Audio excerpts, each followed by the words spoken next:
Help support the show by joining the Patreon or becoming a YouTube member. Also, hit that like button and subscribe if you want more Browns-focused content.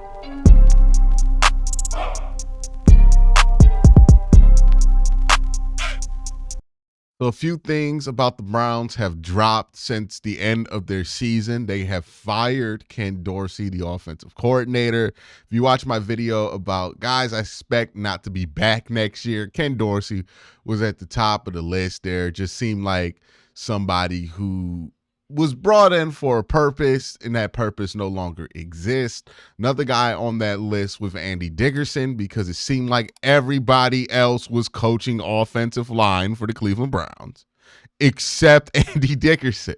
It seemed like Roy Iverson was doing it. It seemed like Kevin Stefanski was doing it. It seemed like Mike Vrabel was doing it, but it was like everybody but Andy Dickerson. So something clearly happened there. I think this got illuminated upon when Jack Conklin was talking to the media about this. And I think the Browns offensive line room, which is a veteran group, which had a ton of success, had number one success doing things one kind of way.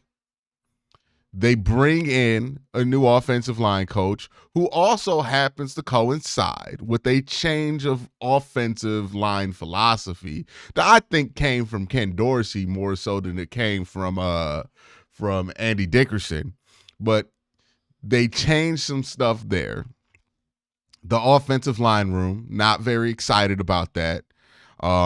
And as they mount up less successful weeks on top of less successful weeks, the buy-in from those guys to Dickerson probably went down significantly.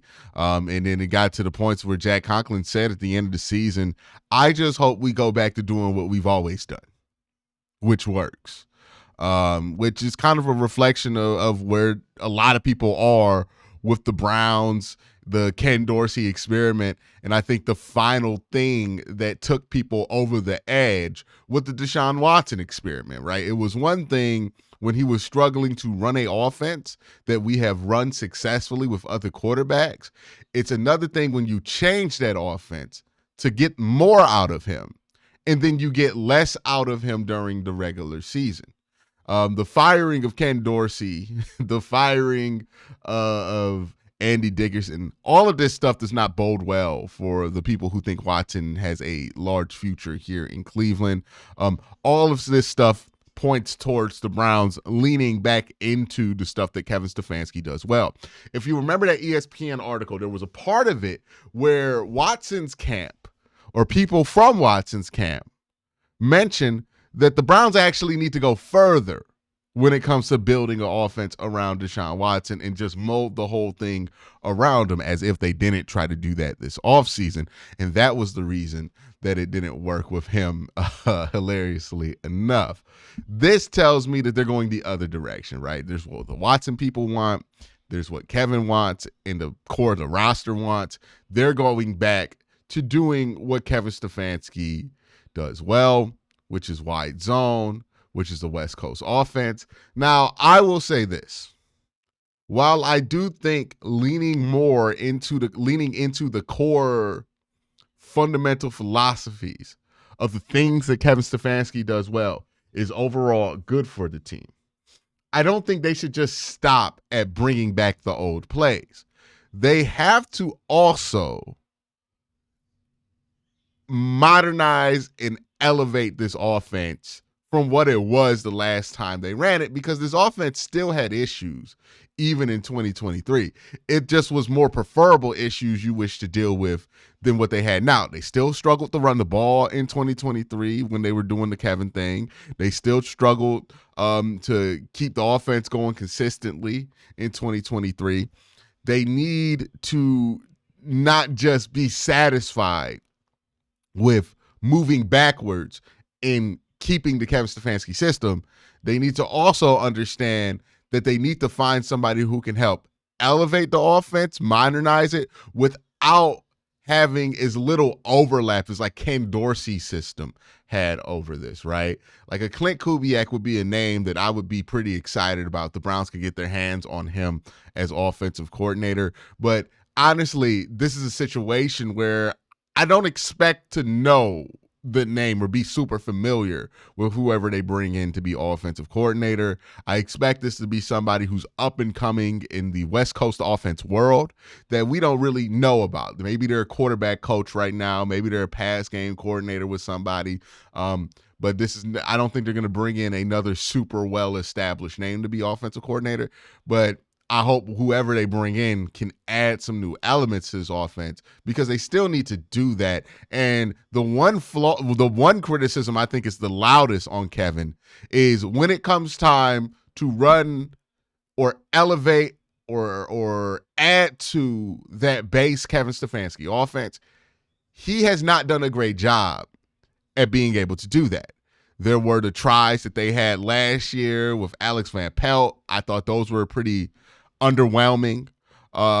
They did stuff with Ken Dorsey that I think would have yielded better results if they got just reasonable quarterback play, let alone good quarterback play out the position.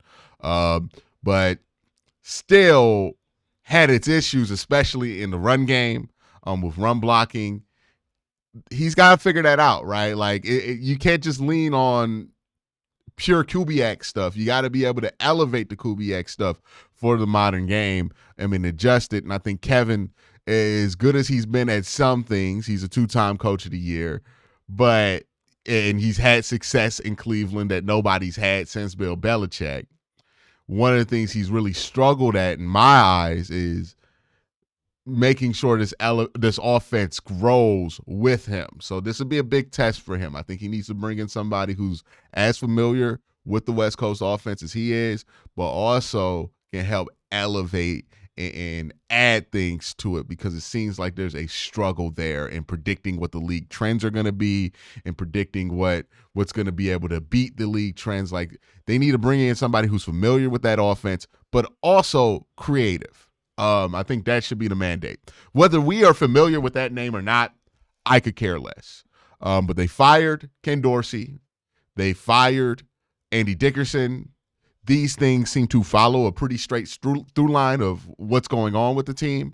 They said they don't expect any other big changes here, so they're going to keep Bubba Ventrone an extra year. They're going to keep Deuce Staley an extra year. We'll see if that comes back to bite them in the ass or not.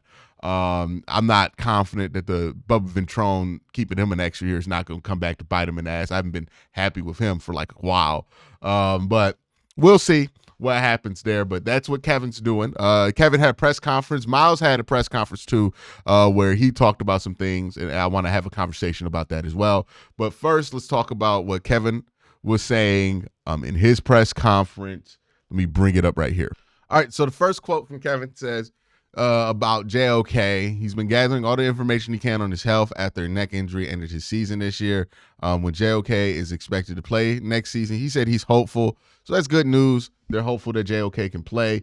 It's not great that they're not sure that JOK can play, right? That is concerning. I have been more on the I don't think it's career-ending side of the argument. This kind of moves me towards the, hey, it could be closer than I think side of it. But yeah, the hopeful part of that, it's good and bad, because I think they feel like he's going to play, but it might be something where it's like a nerve injury. I know somebody brought that up in my comments before about the neck thing. Like, it could be like one of those things like Greedy Williams, where it's a nerve injury and you're not going to know what the timeline is for it. On firing Kevin and Andy Dickerson, kind of what I talked about earlier, there's no anticipation that they're going to go and fire more people. Now, there was a Myles Garrett quote that I think people are taking out of context. And look, I think this whole Myles Garrett could ask for a trade thing has been blown out of proportion, in my opinion. And the way people are interpreting this quote kind of like feels like that. Myles Garrett asked if an extension this offseason would depend on the conversations he has with leadership about the future and the direction of this team. He says, yeah, I mean, I think there'll be something coming. A lot of people were like, oh, there's going to be something big happening with the team and everything. I think he's simply talking about, yeah, I think there's something coming. The something is the extension.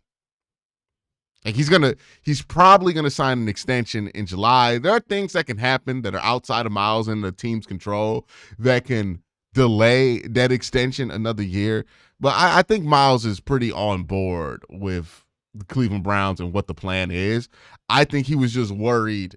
And I know that the people who are most worried about this, right, these are also people who want to fire Kevin, or at least some of them are. So this is going to be a pretty, they're going to have a hard time accepting that might have been what this is about. But the ESPN article kind of made it clear to me.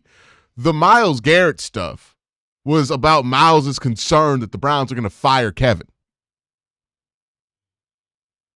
And now that it doesn't seem like they're going to fire Kevin, he seems on board. Like, I think he was worried that they were going to try to fire Kevin, get rid of all the veterans in the locker room, and just rebuild this whole thing from scratch. And he didn't want to be a part of that. He didn't want to be a part of a rebuild. Part of being a rebuild, you fire your coach. He didn't want a part of that. I don't know how people are reading that and saying, oh, he wants Kevin fired. If he wants Kevin fired, he wants a rebuild. He said he didn't want to rebuild. He wants to continue what they have here. So they're not firing Kevin. They're going back to what Kevin likes to do. That's something he's mentioned he wants to go back to and he's excited about. I don't think he want to go nowhere, right? I think a lot of people misinterpreted that. And since it's Cleveland, whenever a star player might seem like they want out, we all get LeBron flashbacks and then people lose their mind about it. But yeah, I don't think Myles wants out. Pete Smith pulled a quote here. He said, there's a lot of young talent. Looking forward to seeing how they develop and being a part of that. There's definitely hope for the future. Myles Garrett, the guy people insist want out. Yeah, I don't think Myles wants out as much as like some people are making it out to be. It'll be a storyline, right? People will talk about it all summer. And then he'll sign an extension. And then people will be like, oh, I don't know why he signed an extension. He might want to be out. But I don't think you're not going to trade Myles Garrett. That's number one. The front office is never going to trade Myles Garrett. He has 2 years left on his contract. He's not going to get traded. They do have to perform, right? They got to play better next year. The Browns have to build something around this team and make sure that they get something out of him. But I think they're all motivated to do that.